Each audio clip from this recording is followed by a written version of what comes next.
Yeah, very disappointing that we did get ourselves in a really good position again, and we weren't able to really capitalise on that. I think it's always going to be a really tough game today.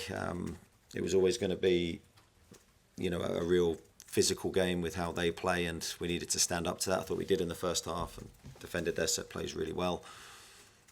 But one moment really of switching off and a couple of mistakes in the build up to their first goal, and we paid the price. And then of course we needed a big reaction to that goal really, and we didn't get it.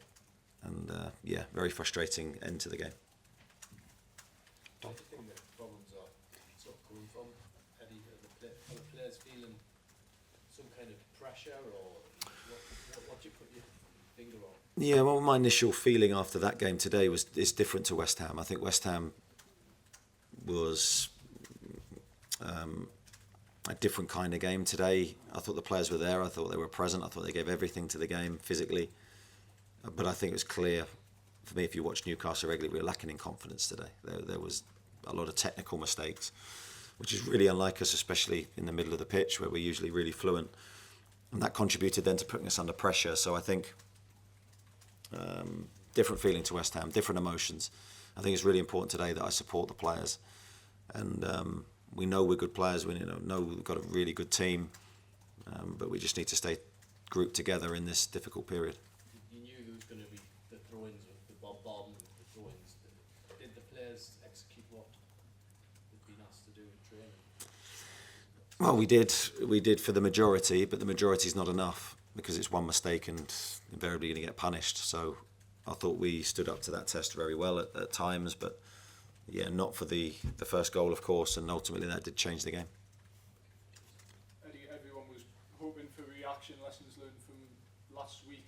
Why didn't that happen today? Is it simply down to confidence, or is it something more? I think it's multi-factored. I don't think there's one thing. Confidence will now be an issue for sure because I think they're honest players, really good people. They care, they want to do well. But the team's taken a few hits, and I think that showed today.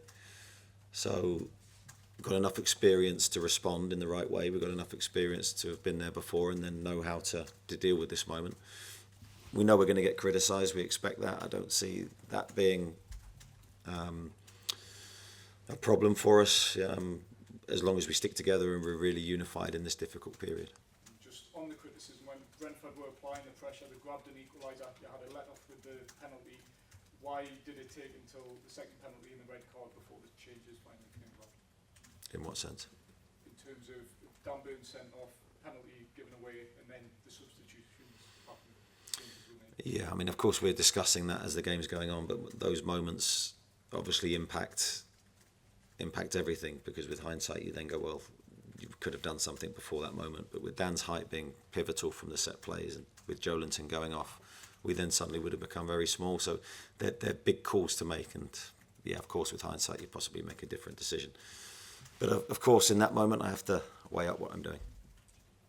Eddie, Eddie, just on Nick Voldemort, this isn't a criticism, but has his style impacted you, especially away from home, more than you would ever have realised, given that you scored with your only shot on target today? It was Nick's first touch in the box at the time. Is his style his preferred area where he populates the pitch? Is that really impacting you away from home? I don't think it's just on Nick, and I think that's, my job is to protect him, and I think he's had a great start to his career here. Yeah, I think we haven't helped him be as effective as he can be, especially today. I thought it was a difficult game for him. Difficult again in the respect that he's the only fit centre forward we have, so again more pressure and more weight on his shoulders. When possibly I'd like to have made a different decision for him, but yeah, it's like the team has to do better. We have to do better in helping him and supporting him. He's giving everything currently, and he's given everything since he's been. He's had to take that weight on his shoulders on his own. It's not been easy. But of course we need to look at also how we're performing away from home, and if there's changes to be made, then we need to make them. Eddie, what was the mood like in the dressing room at full time then? Are any of the experienced players speaking up and simply saying, look, this isn't good enough right now? Yeah, we've got an experienced team, and yeah, but occasionally those players may speak. but I think it was important for me to speak, and it always is important for me to speak and give my message to the team. In times of adversity and difficulty, I think is when your true character is tested and when your true character is revealed. And I think we need to be very calm, but we need to be measured, and we need to be reflective, and we need to then come out of this period with a way forward and a way that we're going to be successful away from home and at home, and get some more points. And what would your message to supporters be who are perhaps looking at this away form and are concerned about where the Premier League season might be going? My message is that we know it's not good enough, and I take full responsibility for that, and the work to putting that right starts now, and that's all that I can do in this moment. Any update on the injuries, Anthony Gordon as well as Joelinton, Nick Pope, what information do you have? Nick Pope suffered concussion, and that's why we took him off. As soon as we were made aware of that, then he was withdrawn. Joelinton, I'm not sure, it looked like a knock, but I haven't had a full discussion or debrief from the medical team on him. Anthony, yeah, is a minor injury, so he'll miss England. I think that's it. And is it a good thing to have the international break coming up now after a couple of results in the league like that, or would you have preferred to have the players still together? Yeah, I think I'd have preferred another game quite quickly, but maybe the period of reflection and the period to allow us to reset is a good thing. We will work hard during the break,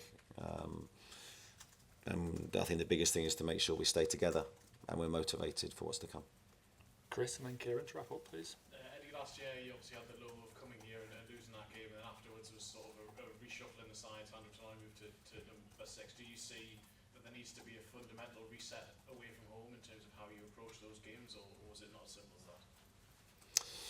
Well, if there is a reshuffle, it needs to be done in the right way. It needs to be done with analysis and then detailed thought as to how the team's going to go forward. And I'm not adverse to that. I mean, look, never going to do the same thing continually, and we haven't done and expect a different result. I don't think that's right. So if there is changes, we'll look at it, and we'll try and figure out what those changes need to be.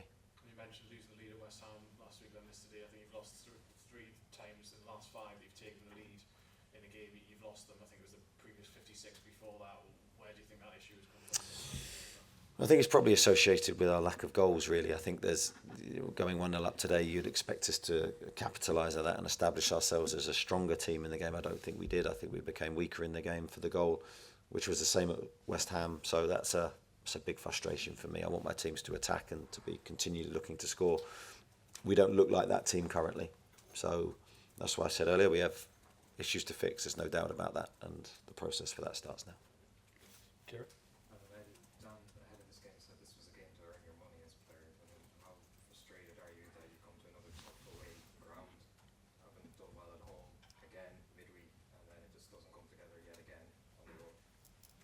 Yeah, I can't sort of give you a satisfactory answer to that, because it's not satisfactory, the fact that we haven't done our jobs and we feel we've let everybody down. I think when you do that, when you make mistakes, it's not intentional from anyone, and all you can do is hold your hands up and go, right, okay, let's try and fix it, and that's what we're going to try and do. I mean, you look at the table now, 2 points above the relegation zone. Is that a concern for you, confidence, and if you're getting results say at home, but then if it keeps happening away, can you kind of get dragged into a place you don't want to be? Yeah, absolutely. It's the wrong end of the table for us, but it is what it is. That's the reality. And we can't change it. All we can do is affect our next performances to try and change it. And we knew potentially the start of the season would be slightly choppy for us as we entered into a transitional period with the team. But there's no excuses for us. As I say, we take full accountability for what we're delivering, and only we can change it. Thanks very much, everyone. Just check something. Is he down for England now because of concussion? Yeah, he won't go with England. Yeah, it's 12 days, I think. Thank you. Thanks very much.